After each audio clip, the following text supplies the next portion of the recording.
Assalamualaikum warahmatullahi wabarakatuh. Halo anak-anakku semua, ketemu lagi bersama Ibu Yuliasari di video pembelajaran Fisika Asik. Pada video kali ini kita akan membahas materi mengenai hambatan listrik dan hukum Kirchhoff. Tujuan dari pembelajaran materi ini adalah kalian diharapkan mampu memahami dan memformulasikan hambatan seri, hambatan paralel, hukum Kirchhoff 1, dan hukum Kirchhoff 2.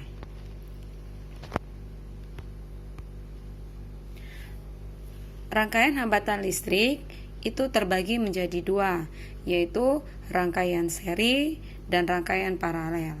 Untuk rangkaian seri, seperti pada gambar di layar, ciri-ciri rangkaian seri adalah apabila ujung-ujung diberi tegangan listrik, maka besar kuat arus yang melalui tiap-tiap hambatan listrik itu sama, sehingga dapat kita tulis dengan persamaan I sama dengan I1 sama dengan I2 sama dengan I3. Sedangkan tegangan pada ujung-ujung hambatan rangkaiannya sama dengan jumlah tegangan pada ujung-ujung tiap hambatan ditulis dengan persamaan P sama dengan P1 ditambah V2 ditambah V3. Dan untuk hambatan seri pengganti itu bisa kita hitung dengan menjumlahkan masing-masing resistor, yaitu RS sama dengan R1 ditambah R2 ditambah R3. Untuk hambatan paralel tampak seperti pada gambar. Ciri-ciri rangkaian hambatan paralel yaitu apabila ujung-ujungnya diberi tegangan listrik, maka tegangan ujung-ujung tiap hambatan sama besar, sehingga dapat kita tulis P sama dengan P1 sama dengan P2 sama dengan V3. Sedangkan kuat arus yang melalui hambatan rangkaian paralel sama dengan jumlah kuat arus yang melalui tiap-tiap hambatan, sehingga bisa kita tulis persamaan I sama dengan I1 ditambah I2 ditambah I3. Dan untuk hambatan rangkaian pengganti dapat kita hitung dengan persamaan 1/Rp sama dengan 1/R1 ditambah 1/R2 ditambah 1/R3. Hukum Kirchhoff. Hukum Kirchhoff itu terbagi menjadi dua, yaitu hukum 1 Kirchhoff dan hukum 2 Kirchhoff. Untuk hukum 1 Kirchhoff berbunyi pada rangkaian bercabang, apabila ujung-ujung rangkaian diberi kuat arus listrik, maka jumlah kuat arus yang menuju titik cabang sama dengan jumlah kuat arus listrik yang meninggalkan titik cabang yang sama, sehingga persamaannya dapat kita tulis sigma I masuk sama dengan sigma I keluar. Artinya jumlah arus yang masuk sama dengan jumlah arus yang keluar. Contoh hukum 1 Kirchhoff, perhatikan gambar. Ada 5 buah arus yang melalui titik A, sehingga di titik cabang A dapat kita tulis sigma I masuk sama dengan sigma I keluar, sehingga dapat ditulis I1 ditambah I4 ditambah I5 sama dengan I2 ditambah I3. Kemudian untuk hukum 2 Kirchhoff. Hukum 2 Kirchhoff berbunyi bahwa jumlah GGL ditambah jumlah arus dikali hambatan sama dengan 0. Atau bisa kita katakan hukum Kirchhoff tentang tegangan menyatakan bahwa jumlah aljabar perubahan tegangan yang mengelilingi suatu rangkaian tertutup atau loop sama dengan 0. Perjanjian tanda yang dilakukan di hukum 2 Kirchhoff adalah arus I searah dengan arus loop, maka tandanya bernilai positif. Sebaliknya, jika arus berlawanan dengan arah loop, maka bertanda negatif. Dan arah elemen GGL listrik searah dengan arah loop, maka tandanya dapat kita tulis tanda positif. Sebaliknya, tanda GGL elemen berlawanan dengan arah loop bertanda negatif.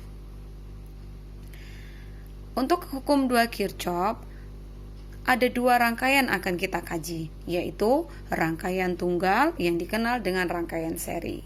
Contohnya seperti pada gambar, di mana jika kita tuliskan persamaannya sigma E ditambah sigma I kali R sama dengan 0. Kita lihat arah loop itu searah jarum jam. Ketika dia bertemu dengan GGL di elemen 1, maka elemen 1 bernilai negatif.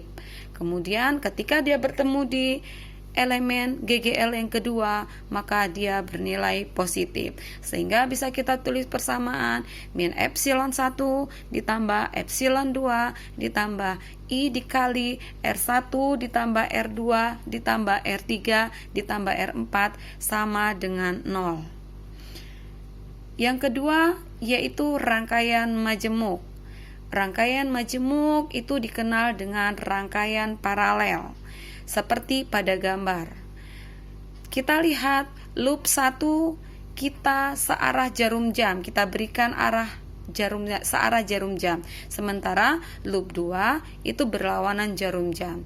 Ketika dia bertemu dengan elemen 1, loop itu bertemu kutub negatif, sehingga kalau kita tulis persamaan min epsilon 1, dan untuk GGL kedua, kutub yang pertama dijumpai adalah positif, sehingga kalau kita tulis plus epsilon 2. Kemudian untuk arah arus, I1 itu searah dengan arah loop, maka bernilai positif. Dan arus I3 searah dengan arah loop, bernilai positif. Sehingga persamaan loop 1 bisa kita tulis min epsilon 1 ditambah epsilon 2 ditambah I1 dikali R1 ditambah I3 R3 sama dengan 0. Sedangkan untuk loop 2, kita beri arah berlawanan jarum jam. Ketika arah loop bertemu elemen epsilon 2, maka kutub yang ia jumpai pertama adalah kutub positif, maka epsilon 2 bernilai positif. Sedangkan untuk elemen epsilon 3, dia bertemu kutub negatif, sehingga nilai elemen 3 bernilai negatif. Arah arus I2 dan arus I3 searah loop, sehingga bernilai positif. Persamaan loop 2 dapat ditulis epsilon 2 dikurang epsilon 3 ditambah I2 dikali R2 ditambah I3 dikali R3 sama dengan 0. Baiklah, sampai di sini materi kita kali ini. Tentunya Ibu berharap kalian bisa mengerti semua materi yang Ibu sampaikan, dan untuk kesempatan lainnya kita akan membahas materi selanjutnya, yaitu tentang alat ukur listrik. Assalamualaikum warahmatullahi wabarakatuh.